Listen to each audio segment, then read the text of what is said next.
इथे सगळे माझ्या कीर्तनाला तरुण बसलेत. मला याचं विशेष वाटलं. दररोज कीर्तनाला जातो, बोलता येत नाही, विठ्ठल विठ्ठल मुखानं म्हणता येत नाही. ज्या गाड्या गॅरेजला जातात, गॅरेजला ज्या गाड्या रिटायर होतात त्या आमच्या पुढे असे कीर्तनाला येऊन बसतात. तुम्हाला नाही बोललो बरं का मी. अशा कीर्तनाला येऊन बसतात. मला आज एवढं साईखेड्याचं विशेष वाटलं. पुन्हा टाळी वाजवा तरुणांकरता. का एवढे तरुण मंडळी आज कीर्तनाला येऊन बसलेत. विशेष ना महाराज, सगळे तरुण मंडळी आज कीर्तनाला खऱ्या अर्थानं परमार्थ तरुणांचा आहे. आणि म्हणून खऱ्या अर्थानं बघा. आणि आणखीन एक विशेष मला असा अभिमान वाटला, माझ्या राजाचा फोटो तुम्ही ना कीर्तन मंडपामध्ये ठेवला. एकदा त्या फोटोकडे पहा, असं चैतन्य जागृत होतं महाराज. महाराजांचा चेहरा पाहिल्यानंतर रोमारोमाच्या ठिकाणी विठ्ठल विराजमान होतो. खऱ्या अर्थानं सांगतो बघा, देव प्रत्येकाच्या हृदयामध्ये राहतो, हृदयात राहतो. आपण किती प्रमाण देऊ, किती किती अनेक प्रमाणे ज्ञानोबाचं प्रमाण मी दिलं. सर्वांगठी राम देहादेही एक सूर्य प्रकाशक सहस्रश्मी. विठ्ठला जळीस्थळी भरला रिता ठाव नाही उरला. आजम्या दृष्टीने पाहिला विठ्ठलची एक विठ्ठल.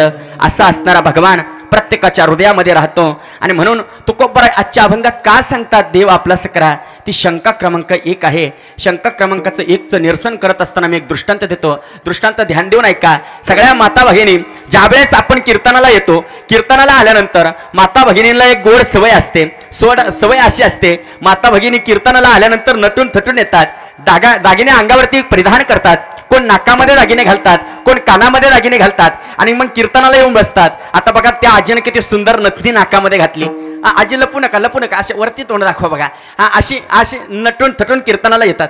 एका आजीनं काय केलं, दृष्टांत ध्यान देऊन ऐका, अभंग तुमचं लक्षात येईल. दृष्टांत ध्यान देऊन ऐका. आपल्याला सिद्धांत असा आहे, देव हृदयात आहे, हृदयस्थ परमात्मा आपलासा करायची गरज काय, हा आपला शंका आहे. शंकेचं निरसन ऐका. एका माऊलीनं नाकातली नथनी काढली आणि गळ्यातल्या पोथीमध्ये अडकवली. तुमच्याकडे पोथी घालतात ना नाकामध्ये, पोथी घालतात ना, नाकातल्या पोथीमध्ये तिनं नथनी अडकवली. आणि का कुणास ठाऊक तिला मशेरी लावायची सवय होती, तंबाखूची मशेरी लावायची.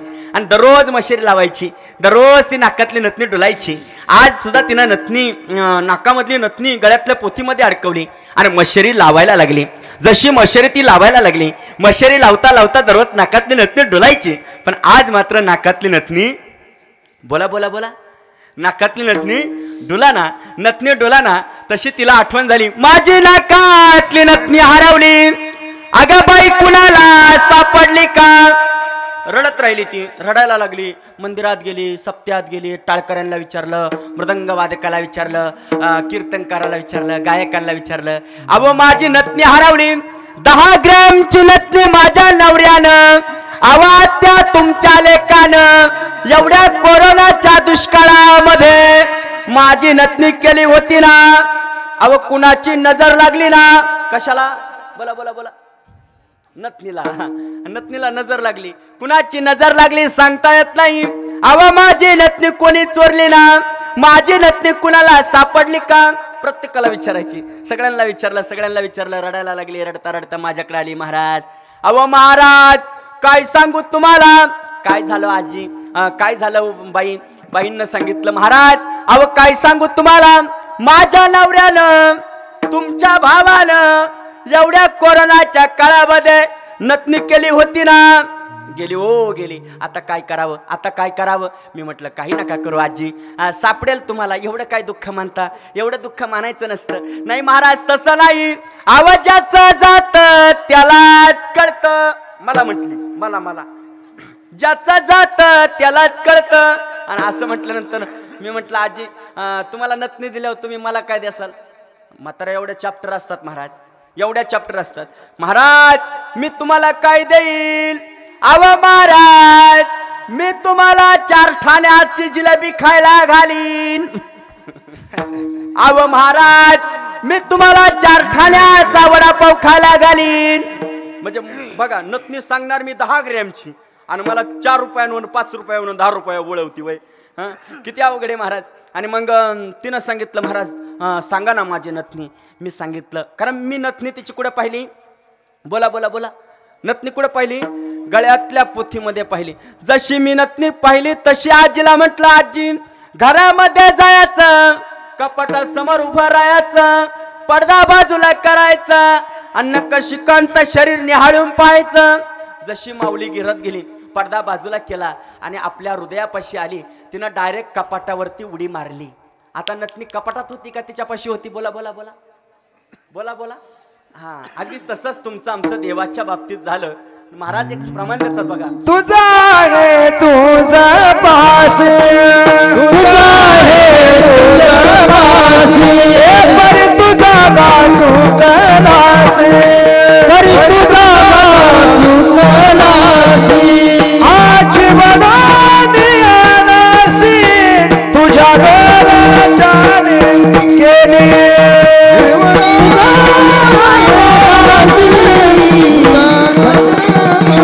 तुझा आहे तुझा पासे पर तुझा बाजू कलासी, जीवन यासी तुझ्या घरच्याने केली.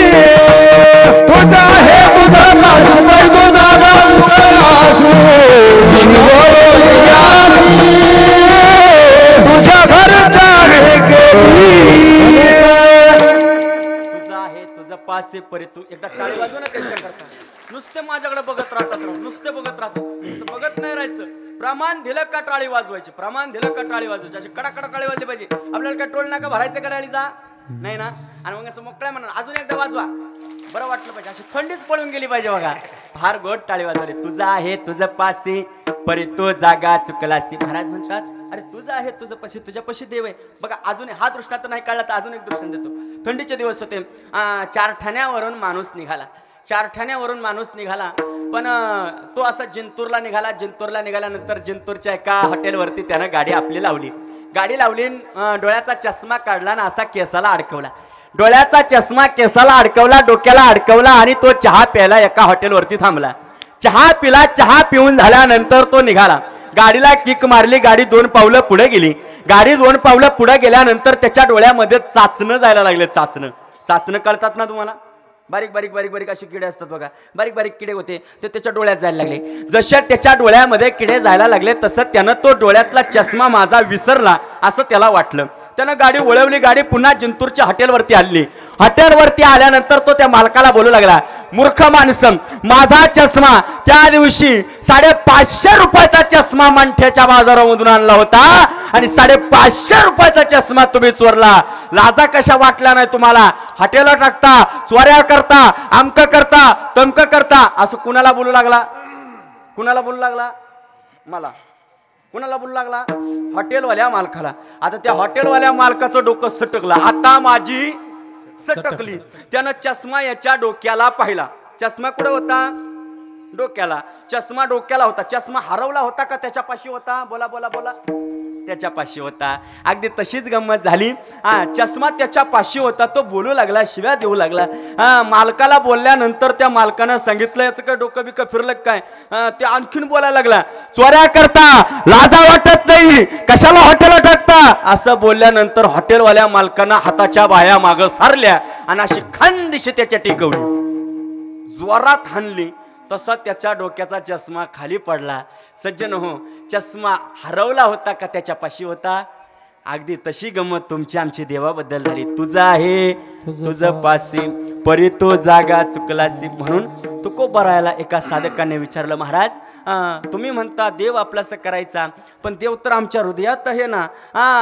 तैसा हृदयामध्ये मी रामू असता सर्व सुखाचा राम की भ्रांतासी कामो विषयावरी जय जय भेटे भूत ते ते मानी जय भगवंत हा भक्ती योग निशिंत जार माझा.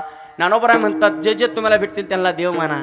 अरे भगवान परमात्मा स्वतः गीतेमध्ये सांगतात, सर्वस्य चह मृदी सन्निविष्टो मत स्मृती ज्ञानमपोहनंच वेदेच सर्वैर्हमेव वेदो वेदांत कृद्वेद विदेव च ममैवांशो जीवलोके जीवभूत सनातनः मनःष्ठानि इंद्रियानि प्रकृते स्थानी कर्षती. भगवान म्हणतात हे जगात सगळं माझा अंश आहे. मी प्रत्येकाच्या हृदयात, तैसा हृदयामध्ये मी रामू, मी प्रत्येकाच्या हृदयामध्ये राहतो. भगवान हृदयामध्ये राहतात. तरीही तुकोबाराय का म्हटलं देव आपला सकरा? त्याचं एकच उत्तर आहे, देव हृदयात आहे, पण देवाचा विसर तुम्हा आम्हाला पडलेला आहे. विसर पडल्यामुळे तुकोबाराय आजच्या अभंगाच्या पहिल्या चरणामध्ये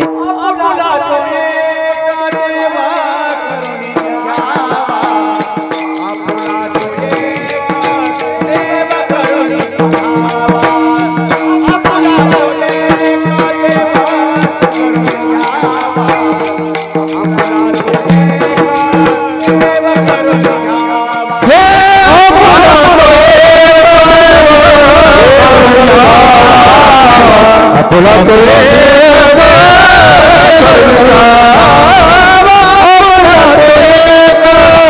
देव करून घ्यावा आपुला तो एक घ्यावा देव करून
प्रत्येक प्रमाणाला टाळी वाजवत जा दादा. एक सांगू का तुम्हाला, काही लोक गातात नोटान करता, काही लोक गातात कोटा करता, बरोबर ना?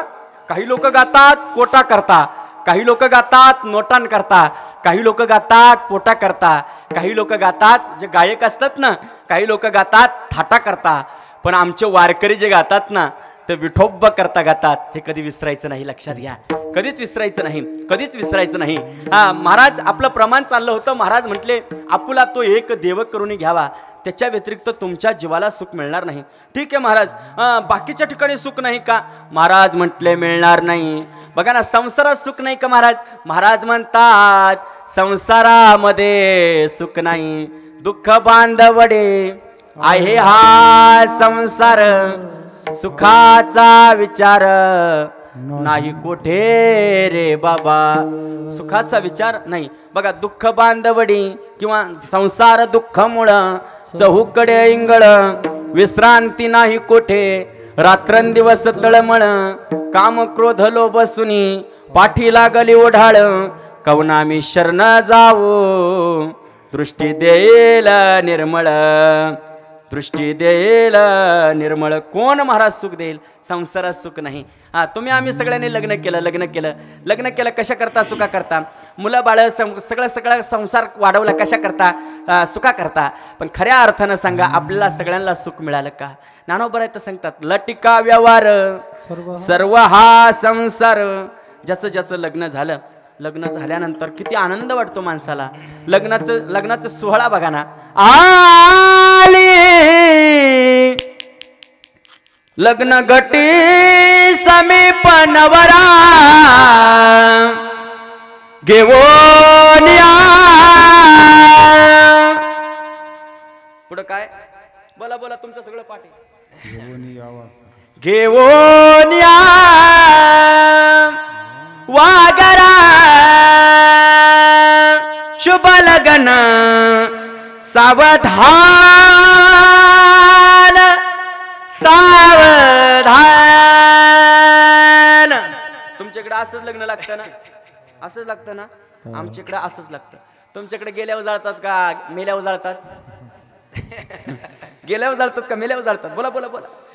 गेल्यावर जाळतात. मग आमच्याकडे पण तसंच जाळतात. ऐका महाराज, आपला विनोदाचा भाग 2 मिनिटं सोडून घ्या. शुभ लग्न सावधान. लग्न माणसाचं होतं. लग्नाच्या दिवशी नवरदेवाला किती आनंद होतो. नवरदेवाला नाव घ्यायला लावतात. तुमच्याकडे आहे का नाव घेण्याची पद्धत? उखाण्यामध्ये नाव घेतात आणि मग तुमचं लग्न झालं का महाराज? हा बघा, उखाण्यामध्ये नाव घेतात. सोन्याचा पखवाज, त्याला चांदीच्या गठ्ठ्या, आणि टिंब टिंब राणीचं नाव घेतो आळंदीचा पठ्ठ्या. गोड नाव आहे का नाही? ऐका ऐका, महिला मंडळींना, महिला महाराज, आम्हाला दररोज नाव ऐकायला मिळतात. तुम्ही म्हणाल कसं काय? आम्हाला लोक लग्नाला बोलवतात. कशाला माहिती का? जेवायला नाही, आम्हाला लोक लग्नाला बोलवतात आशीर्वाद द्यायला. बरं, आम्ही पांढऱ्या कपड्यावाले, पांढऱ्या पायाचं नाही बरं का, पांढऱ्या कपड्यावाला म्हटलं. परत ऐका, मी ज्यांच्या ज्यांच्या लग्नाला आजपर्यंत गेलो त्यांचा 1 वर्षात घटस्फोट झाला. 1 वर्षात घटस्फोट झाला. लग्नाला बोलवतात, मग लग्नाला वेगवेगळी नावं ऐकायला मिळतात. लग्नाला नावं अशी ऐकायला मिळतात. नावं ऐका म्हणजे ध्यानातील नावं इतकी विचित्र घेतात. एका माऊलीनं, त्या दिवशी मी जुन्नर तालुक्यामध्ये लग्नाला गेलो होतो.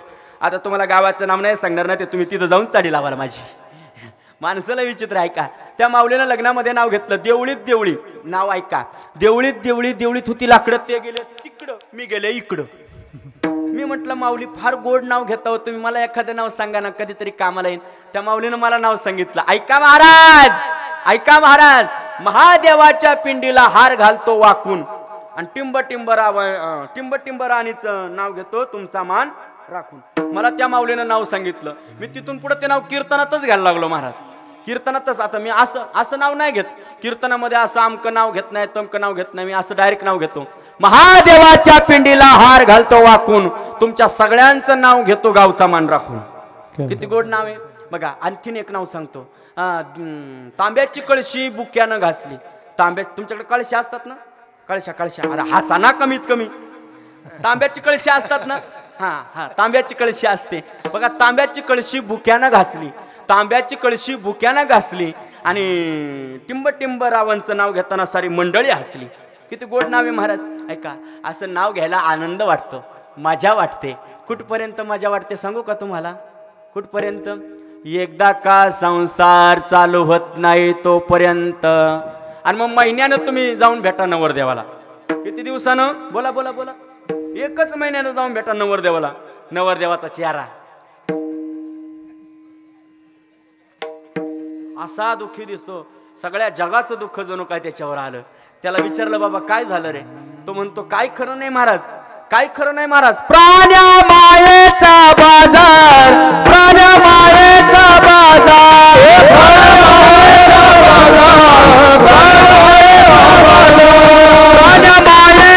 बाजार, प्राण्या मायेचा बाजार, प्राण्या मायेचा बाजार, नाही रे नाही कोणाची कोणी, नाही रे नाही कोणाची कोणी, नाही रे नाही कोणाची नाही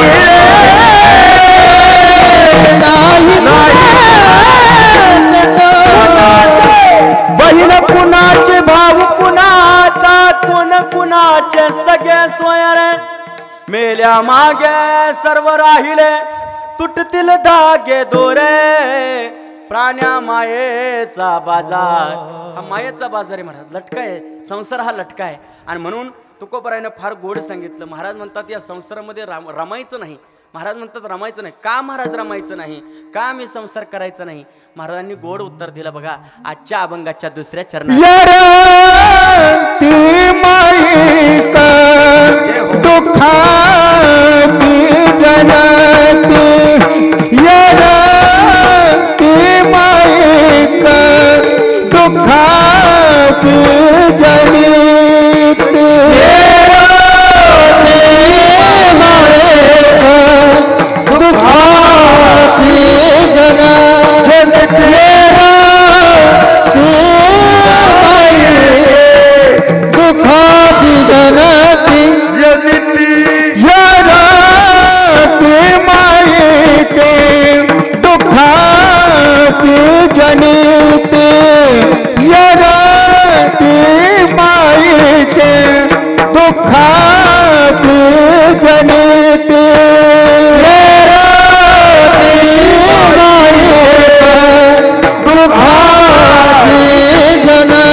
दुःखाची जनी जनती येराती माये दुःखाची जना जनती येराती दुःखाची जना जनती वा वा किती गोड प्रमाण दिला. येरती माईके महाराज म्हणतात अरे भगवान परमात्मा जर सोडला येरती माईके दुःखाची जनती हा संसार आहे ना हा दुःखाला जन्म देणार आहे. नाही आधी अंती अवसान, आधीही सुख नाही अंतीही सुख नाही. दादा माझ्यासारख्या कीर्तनकारांना तुम्हाला प्रश्न विचारावा, खऱ्या अर्थानं सांगा देवतुल्य श्रोत्या हो, ज्यावेळेस तुम्ही तुमच्या मुलावर प्रेम करता, ज्यावेळेस तुम्ही तुमच्या बाळावर प्रेम करता, सगळ्या माझ्या माता भगिनींना प्रश्न आहे, ज्यावेळेस तुम्ही तुमच्या बाळावर प्रेम करता, तुम्ही प्रेम कशा करता सुखा करता पण ज्या बाळावर तुम्ही प्रेम केलंय जीवनामध्ये, ज्या बाळावर तुम्ही जीव लावलाय जीवनामध्ये, तो बाळ म्हातारपणामध्ये तुम्हाला प्रेम करतो का? तुम्हाला जीव लावतो का? बोला ना. नाही लावत. मला माहिती आहे ना. अरे कुठल्याही बापाला विचारा, प्रत्येक बाप जगत असतो मुलाकरता, प्रत्येक बाप संसार करत असतो मुलाकरता. मुलाकरता बाप बांधावरती राबतो, कष्ट करतो, घाम गाळतो, रुपया कमवतो, त्या मुलाकरता इस्टेट प्रॉपर्टी साठवून ठेवतो. पण ज्या वेळेस बापावरती वेळ येते त्यावेळेस एकही मुलगा बापावर जीव लावत नाही. बघा ना, ज्ञानोबराय फार गोड उत्तर देतात. ज्ञानोबराय म्हणतात अरे पहिली बाळ जसे आई बा हे चिपिसे, आई बा हे चिपिसे, मंग श्री मीमांसा बोलोनी ठाके. ज्ञानोबराय म्हणतात अरे माँ बाप को, किंवा कबीरदास महाराज सांगतात माँ बाप को कोई नहीं माने, माँ बाप को कोई नहीं माने, औरत को बहुमान, साधु संत को कोई नहीं माने, साधु संत को कोई नहीं माने, हिजड़े को बहुमान. आई रे बेईमान दुनिया आई रे, आई रे बेईमान दुनिया आई रे, आई रे बेईमान दुनिया आई रे, आई रे बेईमान दुनिया आई रे, आई रे बेईमान दुनिया आई रे, आई रे बेईमान दुनिया आई रे, आई रे बेईमान दुनिया आई रे, आई रे बेईमान दुनिया बेईमान दुनिया आई रे, माँ बाप को कोई नहीं माने. आई वडिलांना मानत नाही महाराज या दुनियेमध्ये. अरे ज्या आई वडिलांनी तुला जन्म दिला रे वेड्या, लग्न झाल्यानंतर त्या आई बापाला विसरला रे वेड्या. तुला मिळेल बंगला गाडी, शेतीवाडी मोटार गाडी, आई बाप मिळणार नाही प्राण्या. जाण राहू दे थोडी, जाण राहू दे थोडी वेड्या, जाण राहू दे थोडी. सगळं मिळतं दादा जगामध्ये, काय मिळत नाही दादा? पैशाने सगळं मिळतं जगामध्ये, पण दोन गोष्टी मिळत नाही रे, एक आई आणि एक वडील. सकळ तीर्थांचे धुरे, जे एका माता पितरे, तया सेवेस केरशरे लोन कीजे. महाराज माय बाप करता आपलं शरीर अर्पण करा. काय मिळत महाराज? सगळं मिळतं जगामध्ये, माय बाप मिळत नाही. मी असं कीर्तनकार आहे दादा, महाराष्ट्राच्या पाठीवरती मी प्रत्येक यूट्यूबवरती प्रत्येक अनेक कीर्तनामध्ये माझ्या आईची आठवणी सांगितल्या. जगामध्ये मी असा अभागी कीर्तनकार आहे काय महाराज. स्वामी तिनी जगाचा, आई विना भिकारे. महाराज आयुष्यामध्ये माझी आई मला सोडून गेली. ज्या दिवशी माझी आई सोडून गेली त्या दिवसापासून ते आजपर्यंत असा एकही दिवस गेला नाही मला माझ्या आईची आठवण झाली नाही. कीर्तनाला उभा राहिल्यानंतर आज तुमच्यामध्ये कुठे पाहिलं ना असं वाटतं माझी आई इथं कीर्तनाला बसलेली आहे, डोक्यावरती पदर घेतलेली एखादी माऊली पाहिल्यानंतर मला माझी आई या कीर्तनामध्ये दिसते. सज्जन हो, तुम्हाला सांगून जाईल राजा हो, ज्या दिवशी तुमची आई जाईल ना त्या दिवशी तुम्हाला आईची किंमत कळेल. माझी आई मला या जगातून सोडून गेली. खऱ्या अर्थानं सांगतो असा दिवस गेला नाही दादा ज्या दिवशी आईची संध्याकाळी आठवण झाली नाही. मी प्रत्येक दिवशी कीर्तनावरून घरी गेलो ना दादा, का मला माझी आई ना दारामध्ये उभे राहायची, दरवाजा वाजवल्या दरवाजा उघडायची. आईनं दरवाजा उघडल्या आईचा एकच शब्द असायचा, बाळा ए किशोर, ए माझ्या वाघा, जेवून आलास का रे. आज जर घरी गेलो ना दादा, खोटं बोलत नाही, आज कीर्तनाच्या गादीवर उभा आहे, आज आई नाही, विना आईचं लेकरू काय असतं ना, अनाथ झाल्यानंतर कळतं. आज जर मी कधी घरी गेलो ना, आज बायको दारामध्ये उभी असते, दरवाजा वाजवला, बायको दरवाजा उघडते, पण घरात गेल्याबरोबर बायको विचारते, महाराज आला काय. आल्यानंतर पहिल्यांदा बायको विचारते पाकिट आणि नारळ. काय विचारते? पाकिट आणि नारळ. पण एक आई असते, स्वामी तिन्ही जगाचा, आई विना भिकारी. दादा सज्जन हो, माझ्या या सगळ्या माता भगिनींका बघा, माता भगिनींना विचारा आणि विचारल्यानंतर त्यांना कधीतरी विचारा आईचं प्रेम काय असतं. कुठल्याही माता माऊलीला विचारा, या सगळ्या माता भगिनींना अनुभव आहे. बघा, ज्या दिवशी तुम्ही तुमच्या देवतुल्य आईला सोडून जाता, ज्या दिवशी तुम्ही तुमच्या देवतुल्य मातेला सोडून जाता, त्या दिवशी खऱ्या अर्थानं सांगा, तुमच्या कुठल्याही आईच्या डोळ्यामध्ये अश्रूंच्या धारा उभ्या राहतात की नाही? बोला ना. राहतात दादा, अश्रूंच्या धारा उभ्या राहतात. आणि अश्रूंच्या धारा उभ्या राहिल्यानंतर आई ज्यावेळेस रडते, त्यावेळेस तुम्ही बघा, कुठल्याही आईचे डोळे भरवून येतात. ज्यावेळेस आपली लेक चालली, लेक चालल्यानंतर, लेक चालली सासरला, लेक सासरला चालल्यानंतर कन्या सासुराशी जाय आणि मागे परत तोनी पाय, तैसे झालं माझ्या जीवा. आई रडते, आईचे डोळे भरून येतात. खाली करा मोबाईल. आणि आईचे डोळे भरून येतात. डोळे भरून आल्यानंतर आई रडते, आईच्या डोळ्यामध्ये अश्रू येतात. त्यावेळेस एकच शब्द माझ्या मुखामध्ये येतो, या आईची वेडे माया घास भरविते, तुला चिमुकल्या तुझ्या सारखी आहे या जगी कुणाला नाही. तुझ्या विना ग आई मला मुळेच करमत नाही. कसा दिसतो ग चिमणा, आईचा शब्द आहे दादा, कसा दिसतो देखना, दृष्ट कुणाची ना लागो वासराला, दृष्ट कुणाची ना लागो माझ्या वाघाला. माझा छकुला, माझा सोनुला, नभाताले चंदारानी हाडूच मिटून घे, गोड पापणी मला आवडते ग आई, तुझी गोड गोड अंगाई. मला झोप लागते जेव्हा तू स्वप्नी येशे तेव्हा, सांगेन मी देवाला माझं आयुष्य द्यायला, दृष्ट कुणाची ना लागो वाघाला, दृष्ट कुणाची ना लागो वासराला. माझा छकुला, माझा सोनुला. आईचं प्रेम किती गोड असतं दादा. बघा तुम्ही, लेकराला मांडीवरती आईने घेतलं ना, आई फक्त अंगाई गीत गाते.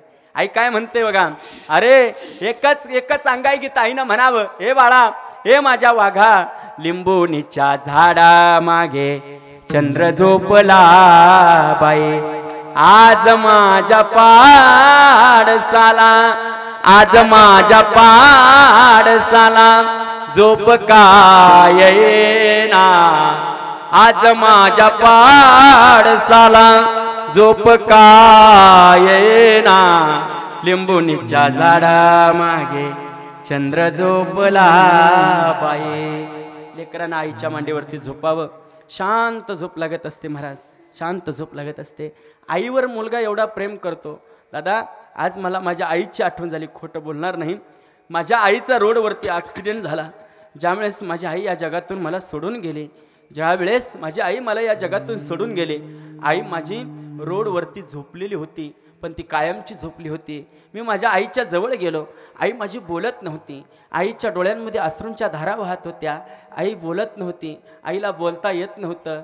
पण त्याही वक्ताला मी ज्यावेळेस माझ्या आईला माझ्या मांडीवरती घेतलं, ध्यान देऊन ऐका सज्जन हो. ज्यावेळेस मी माझ्या आईला माझ्या मांडीवरती घेतलं त्यावेळेस माझ्या आईनं माझ्या मुखावरून हात फिरवला, माझ्या मुखावरून हात फिरवला आणि आईनं फक्त रडली, दुसरं काही बोलली नाही, मुखावरून हात फिरवला. अरे मरताना ज्या माऊलीनं माझ्या मुखावरून हात फिरवला ती आई फक्त एकच वाक्य बोलली, बाळ किशोर, बाळ किशोर, आजपासून मी तुझी नाही आणि तू माझा नाही, तुझी आई तर जगाची आई आहे रे.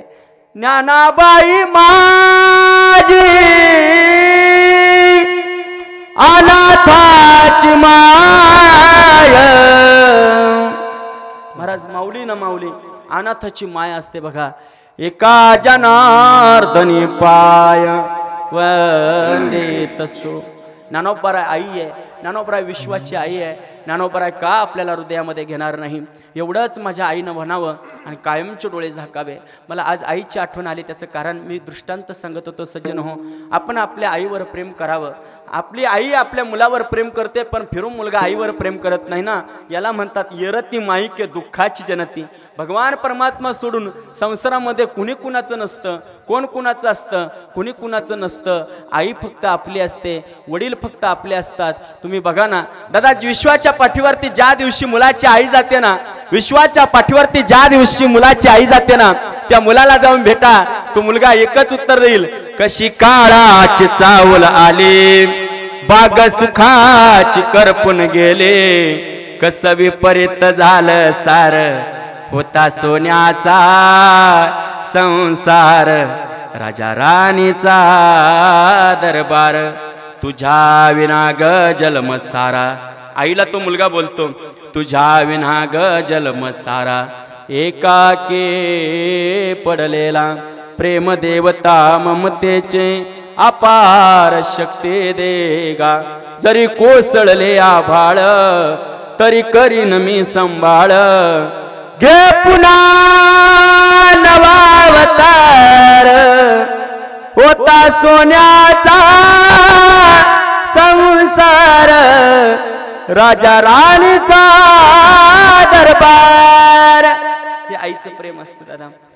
ज्याची आई गेली त्याला कळत असतं बघा, ज्याची माय गेली त्याला कळत असतं बघा, ज्याचे वडील गेले त्याला कळत असतं बघा. ज्याच्या जीवनामध्ये मायबाप आहेत ना त्याला हे कळणार नाही बघा. एखाद्या लेकीला जाऊन भेटा, लेक ज्यावेळेस बापाच्या गळ्यामध्ये पडून रडते, आईच्या गळ्यामध्ये पडून रडते, आणि कुठलाही बाप कुठलीही लेक ज्यावेळेस निघते आणि कुठलाही बाप असू द्या त्याचे डोळे ज्यावेळेस भरून येतात त्यावेळेस लेकीचा बाप असणारा बाप आहे ना लग्नाच्या बांबूला कुठंतरी टिकून उभा असतो. सगळे त्याला सांगतात, कावर रडता, कशा करता रडता, चांगलं झालं ना तुमच्या मुलीचं. नाही हो दादा, काय सांगू, माझ्या बाळाने लहानपणापासून माझ्या बाळाने माझं मन कधी दुखवलं नाही. बाप स्वाभिमानी बाना, त्याचा कण खर कणा, त्याच्या काळ जात सुद्धा लाजाळूची संवेदना, लाजाळूची संवेदना. बाप म्हणाचे जणू की वाल्या कोळ्याची जमात, त्याच्या पापामध्ये कोणी नाही वाटेकरी होत, नाही वाटेकरी होत. बाप म्हणाचे जणू की भल्या घराचा तो पाया, जेव्हा कोसळतो पाया तेव्हा कोसळते घर, तेव्हा कोसळते घर. माझा बाप किती श्रेष्ठ आहे दादा. ज्या वेळेस एखादी मुलगी निघते बापाचे डोळे भरून येतात, हंबरडा फोडून बाप रडतो, मुलीला कवटाळतो आणि मुलीला कवटाळल्यानंतर बापाचे डोळे भरून येतात. खऱ्या अर्थानं सांगा, बापानं मुलावरती प्रेम केलं पण फिरून मुलांनी बापावरती प्रेम केलं का? नाही केलं. याला म्हणतात येरती माईके दुःखाची जनती, नाही आधी अंती अवसान. आयुष्यामध्ये भगवान परमात्मा सोडून संसारामध्ये कोणी कुणाचं नाही, कुणी कुणाचं नाही. हेच तुकोबराय आज दुसऱ्या चरणात सांगतात. आणि महाराजांनी असं सांगितल्यानंतर महाराजांना विचारलं, का हो महाराज, देवाला आपलंसं करायचं, तुम्ही म्हणता भगवान परमात्मा सोडून दुःख मिळेल, येरती माईके दुःखाची जनती. ठीक आहे महाराज, पण परमात्म्याला आपलंसं करून आम्हाला फायदा काय होणार? फायदा विचारल्यानंतर तुकोबरायने सांगितलं, अभंगाच्या तिसऱ्या अविनाश करी आपोली आई से, अविनाश करी आपोली आई से, अविनाश करी आपोली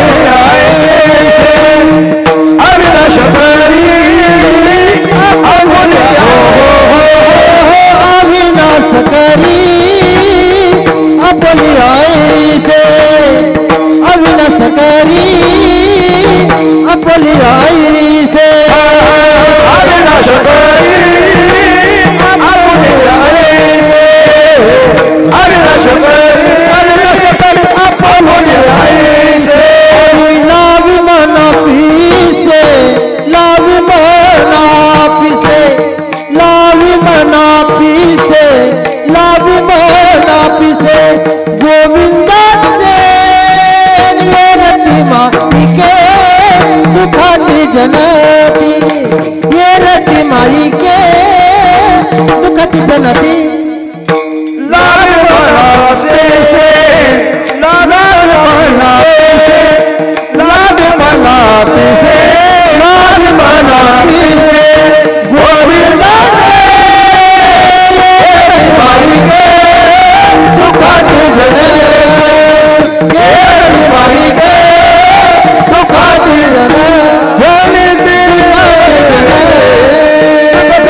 उत्तर दिलं. महाराज म्हणतात त्या भगवंताला आपलंसं जर केलं तर फायदा काय होणार. अविनाश करी आपुलिया ऐसे लाभी मना पिसे गोविंदाचे. त्याचं जर पिसं तुम्ही तुमच्या मनाला लावून घेतलं तर तो परमात्मा तुम्हाला देखील अविनाशी करून घेतल्याशिवाय राहणार नाही.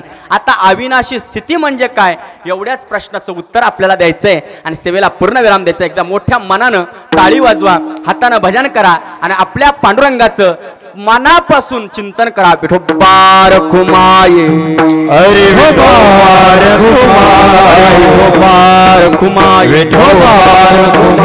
विठोबार खुमाये विठोबार खुमाये विठोबार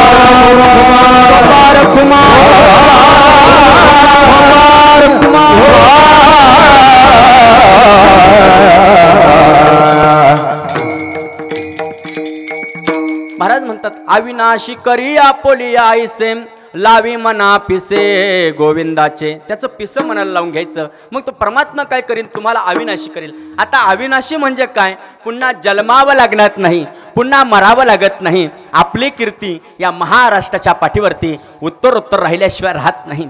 तुम्हाला माहितीसाठी सांगतो, 350 वर्ष झाले सज्जन हो. 350 वर्षानंतर आज छत्रपतींचा इतिहास महाराष्ट्रामध्ये अजरामर झाला. कशामुळे अजरामर झाला, केवळ का अजरामर झाला, त्याचं एकमेव कारण जनता जनार्दनाला आपलंसं केलं. आणि 350 वर्षानंतर ज्यांचा इतिहास महाराष्ट्रामध्ये अजरामर झाला, आज 350 वर्षानंतर महाराष्ट्र विसरायला तयार नाही. ध्यान देऊन ऐका सज्जन हो. आपण ज्या वेळेस आज छत्रपतींचं नाव मुखामध्ये घेतो, महाराजांचं नाव घेतल्यानंतर मला एक शाहिरी वाक्य आठवतात. महाराज असं बोलायचे, म्हणजे महाराज ज्या वेळेस मा भवानीचा जय जयकार करायचे, हे महाराष्ट्राची आई तुळजा भवानी माते, हे महाराष्ट्राची आई तुळजा भवानी माते, शिवरायांच्या कर्तृत्वापाठी तुझे हजारो हात होते. आई तूच पाहिले होते या महाराष्ट्राचे हाल. अगं मराठ्यांच्याच हातात होती मुघलांची ही ढाल. आई बाप जायचा रानात, मुलगा जायचा लढायला, आया बहिणींची आबरू नव्हतं ग त्यावेळी कुणी वाचवायला. आई या कलियुगातही एक चमत्कार झाला, अवघा महाराष्ट्र त्याला शिवयुग बोलला, अवघा महाराष्ट्र त्याला शिवयुग बोलला. सज्जन हो, 350 वर्षानंतर आजही महाराष्ट्रामध्ये इतिहास अजरामर झाला. तुम्ही बघा छत्रपतींचा इतिहास बघा, शंभूराजांचा इतिहास बघा.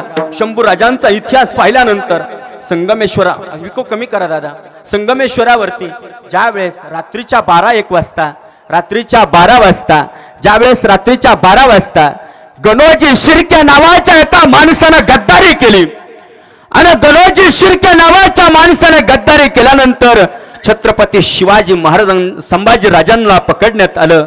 संभाजीराजे पकडले रात्रीच्या 12 वाजता. रत्नागिरी जिल्ह्यामध्ये संगमेश्वर नावाचा तालुका आहे. रात्रीच्या 12 वाजता शंभूराजे पकडले. रातच्या 12 वाजता शंभूराजांना साखळदंडामध्ये बांधण्यात आलं. 12:30 वाजता शंभूराजांना गणोजी शिर्केला सांगितलं, गणोजी मला आज दुःख वाटलं रे, उभ्या आयुष्यामध्ये माझा राजा कधी रडला नाही, पण आज माझ्या राजांचे डोळे भरून आले. मला दुःख एका गोष्टीचं वाटलं, अरे माझा गणोजी माझ्या बायकोच्या रक्ताचा नात्यातला असणार, माझा सख्खा मेवणा असताना माझ्या गणोजीनं माझ्याशी गद्दारी केली.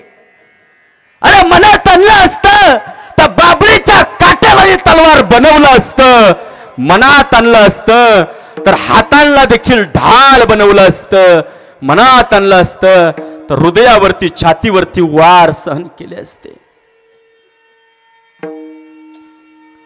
पण मला आज वाईट एका गोष्टीचं वाटलं, गणोजी माझ्या रक्ताच्या नात्यांना मला धोका दिला रे, रक्ताच्या नात्यांनी गद्दारी केली रे, याच वाईट वाटलं.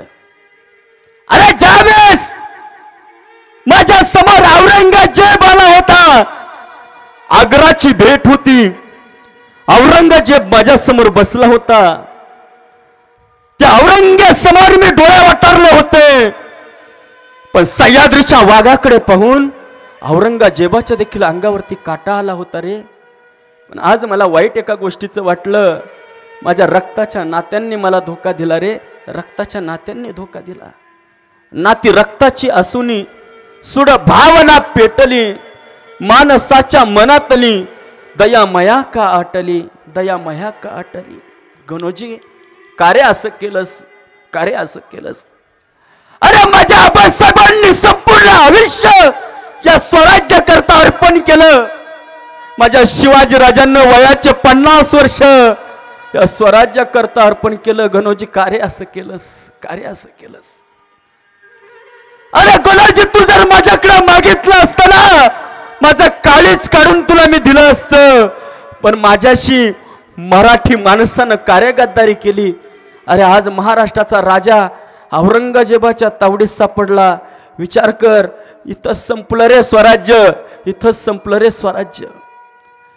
हे राज्य होणे हे तो स्त्रींची इच्छा होती. असं कार्य केलंस गणोजी. गणोजीनं हसला आणि गणोजीनं सांगितलं, राजे 20 वर्ष मी जमिनीचा तुकडा मागत होतो. 20 वर्ष तुम्ही मला तळपत तळपत ठेवलं. शिवाजी राजांनी मला शब्द दिला होता. अरे गणोजी, वतन तुकड्यासाठी बेईमान झालास, वतन तुकड्यासाठी.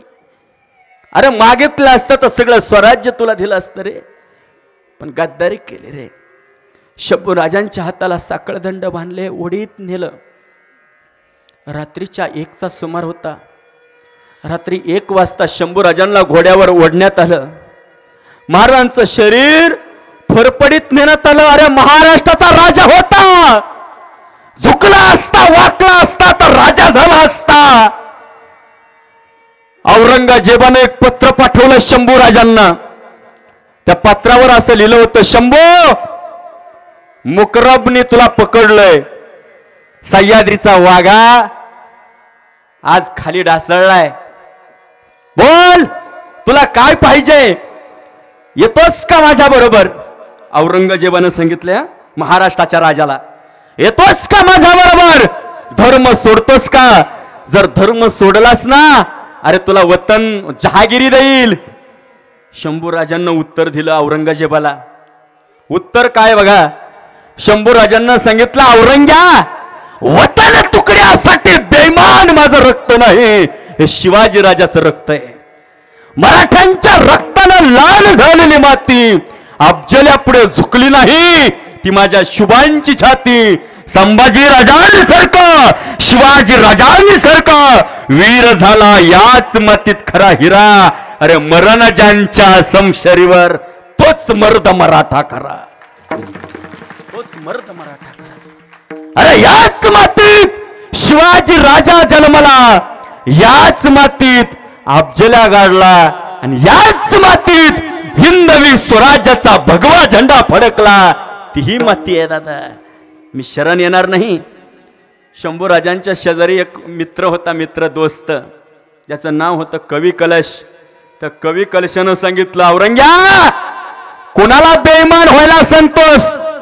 महाराष्ट्राशी गद्दारी माझा राजा करू शकत नाही, माझा राजा आहे.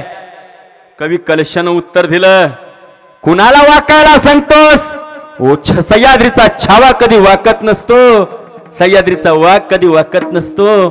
अरे माझा राजा सांगू तुला, वीर पराक्रमी, वीर पराक्रमी, परम प्रतापी, शेर शिवा का छावा था, देश धर्म पर मिटने वाला एक ही शंभू राजा था, एक ही शंभू राजा था.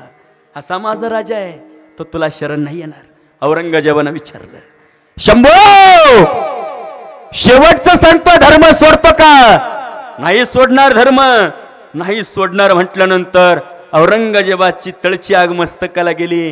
रागाला मुकरबला सांगितलं, मुकरब आताच्या आता शंभू राजांच्या डोळ्याकडा गरम तप्त सळया महाराजांच्या डोळ्यामध्ये घातल्या. सज्जन हो, ध्यान देऊन ऐका, 19 फेब्रुवारी जवळ येते, ध्यान देऊन ऐका. हे महाराष्ट्राच्या मातीचं रक्त होतं. गरम तप्त सळया महाराजांच्या डोळ्यामध्ये घातल्या, रक्ताच्या चिळकंड उडाल्या, रक्त काळ निळे झालं, महाराजांचे डोळे बाहेर पडले. औरंगजेबानं महाराजांचे डोळे हातावरती घेतले. जसा चेंडू खेळतात ना, तसा औरंगजेब खेळू लागला. हे एका राजाचे हाल सांगतोय सज्जन हो. आज माझा राजा नसता, आठवा जरा, आज जर माझा राजा नसता तर आपण या कीर्तनामध्ये कीर्तन करत असतो का? बोला ना, कीर्तन करत असतो का? आज जर माझा राजा नसता तर माझ्या डोक्यावर आज हा पांढरा फेटा दिसला असता का? बोला ना. नसता दिसला. आज माझा राजा नसता, आज माझा राजा जर आज नसता तर अखंड हरिनाम नामसप्ताह महाराष्ट्रात दिसला नसता. काय झालं असतं? आपल्या मंदिरावरती कळस दिसले नसते, आपल्या मंदिरापुढे तुळशी दिसल्या नसत्या, आपल्या माता भगिनींच्या डोक्यावरती मायेचा पदर दिसला नसता, मायेचा पदर दिसला नसता. माझा राजाने सहन केलं दादा, सहन केलं.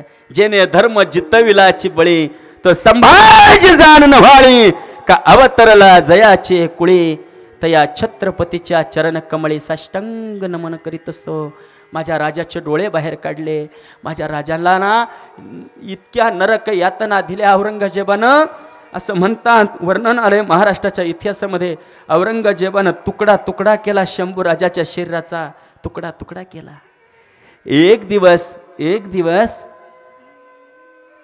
एका देवानं अंगावरती खिळे ठोकून घेतले, ज्याला क्रुसावरती बांधलं. अख्खं जग त्या देवाला विसरलं नाही. त्या देवाचं नाव आहे प्रभू येशू. ज्या राजानं 30 दिवस 11 फेब्रुवारी ते 11 मार्च 1689 या दिवसापर्यंत ज्या राजानं महिनाभर अंगावरती वार सहन केले, आम्ही त्या राजाला का विसरू शकतो? का विसरू शकतो? जरा ध्यान देऊन ऐका सज्जन हो. शंभू राजांच्या रोमाच्या ठिकाणी खिळे ठोकण्यात आले. काकडी साळतात ना, काकडी साळतात ना, तद्वत शंभू राजांचं शरीर साळलं औरंगजेबानं. शरीर साळलं, लालबुंद शरीर झालं होतं, रक्तानं माखलेलं शरीर होतं. असं वाटत होतं जणू काही एखादी देवाची मूर्ती असावी शेंदूर लावलेली. रक्तानं भरलेलं शरीर शंभू राजांचं दिसत होतं. शंभू राजांनी एवढं सहन केलं होतं. ज्या गावामध्ये शंभू राजांचं शरीर साळलं ना, आळंदीला कधी गेलात ना, आळंदीला जाताना वडू तुळापूर नावाचं एक गाव लागतं. त्या वडूमध्ये जाऊन पहा. वडू कोरेगाव भीमाच्या जवळ गाव आहे, ज्या गावामध्ये शंभू राजांचं शरीर 20 वेळा ओढलं. माझ्या सगळ्या तरुण बांधवांना मी सांगतो, एका तरुणानं भारत मातेकरता, हिंदवी स्वराज्य करता एवढं सहन केलंय. माझ्या तरुणांनो, पुढच्या वर्षी ज्यावेळेस तुम्ही हँडल छापाल ना, आज जसा माझ्या राजाचा फोटो तुम्ही हँडलवरती टाकलाय ना मोठा, तसा माझ्या शंभू राजाचा फोटो टाकायला विसरू नका, विसरू नका. ज्या राजानं तुमच्या आमच्या करता एवढं सहन केलं, ज्या राजानं अरे ओढलं म्हणून त्या गावाला नाव पडलं वडू खुर्द, वडू बुद्रुक. शेजारी एक गाव आहे, त्या गावाला सोळू म्हणतात. त्या सोळू नावाच्या गावात काकडी साळतात ना, तसं माझ्या राजाचं शरीर साळलं म्हणून त्या गावाला सोळू म्हणतात. महाराजांना माहिती आहे, आळंदी जवळ सोळू नावाचं गाव आहे. शेजारीच आळंदी नावाचं कोरेगाव तुळापूर नावाचं गाव आहे, ज्या गावामध्ये शिवले आडनावाची लोक राहतात. शरीराचे तुकडे तुकडे केल्यानंतर महाराजांचं शरीर भीमा नदीमध्ये फेकून देण्यात आलं. आणि भीमा नदीमध्ये फेकून दिलेलं शरीर ज्या लोकांनी गोळा केलं आणि सुईनं दाबनानं शिवून काढलं माझ्या राजाचं शरीर, त्या लोकांना शिवले म्हणतात. आजही तुम्ही जाऊन पहा, त्या गावात शिवले आडनावाची लोक तुम्हाला पाहायला मिळतील. शिवले नावाच्या लोकांनी माझ्या राजाचं शरीर सुई दाबनानं शिवून काढलं. एवढं सहन केलं माझ्या राजानं. कुणा करता, कुणा करता, कुणा करता? विचार करा जरा. अरे एकदाच माझ्या राजाच्या समोर कल्याणच्या सुभेदाराची सून आली तर मोठ्या मनानं तिची ओटी भरली. असा होता माझा राजा. अरे एकदाच कानावरती बातमी गेली, एका रांजाच्या पाटलानं माझ्या माय बहिणीवरती अत्याचार, बलात्कार केलाय, अन्याय केलाय. शिवाजी राजांनी येसाजीला सांगितलं, येसा आताच्या आता जा, रांजाच्या पाटलाला माझ्या समोर उभा करा. मुसक्यावळा त्याच्या ओढीत आणलं, राजांच्या समोर उभं केलं राजांच्या पाटलाला. आणि विचारला शिवाजी राजानं, बोला रांजाचे पाटील, तुम्ही माझ्या बहिणीवरती बलात्कार, अन्याय, अत्याचार केला की नाही? राजाच्या पाटलानं सांगितलं, शिवाजी राजे तोंड सांभाळून बोला, तुम्ही कोण राजे समजताय? मी तुम्हाला शिवाजी राजे भोसले समजत नाही. तुम्ही राजे नाही, आम्ही राजे आहोत. मग पाटलाला प्रश्न केला शिवाजी राजानं. शिवाजी राजे म्हटले, तुम्ही राजे आहात ना? ठीक आहे पाटील, पण ऊस गोड लागला म्हणून काय मुळासकट खावा, आणि गावचा पाटील झाला म्हणून काय गावच बुडवावा? कुणी अधिकार दिला तुम्हाला? त्यावेळेस पाटलानं सांगितलं, महाराज, भुईमुगातल्या शेतातलं एखादा झुडपड उपटलं म्हणून शेताला फरक पडत नसतो महाराज. भुईमुगातल्या शेतातलं एखादा झुडपड उपटलं म्हणून शेताला फरक पडत नसतो. काय फरक झाला एखादी मुलगी उचलली तर? एखादी मुलगी राजांची तरचाग मस्तकाला गेली आणि राजानं सांगितलं, राजाच्या पाटलाचे हात आणि पाय तोडून टाका. करू द्या हिंदवी स्वराज्याला. उभ्या महाराष्ट्रात कुण्या नराधमाची हिंमत झाली नाही पाहिजे. वाकड्या नजरेनं माय बहिणीकडे पाहिजे. हात आणि पाय तोडून टाकले त्याचे आणि महाराष्ट्राच्या वेशीवर टांगलं पाटलाला. महाराष्ट्राच्या वेशीवर टांगलं. सज्जन हो, असा होता माझा राजा. म्हणून मी सांगतो, महाराज तुकोबराय देखील आजच्या अभंगात सांगतात कसं कर्म असावं माणसाचं, माणूस गेल्यानंतर अविनाशी कसा व्हावा. अभंगाचं शेवटचं चरण तुकोबराय सांगतात बघा. तुका म्हणे का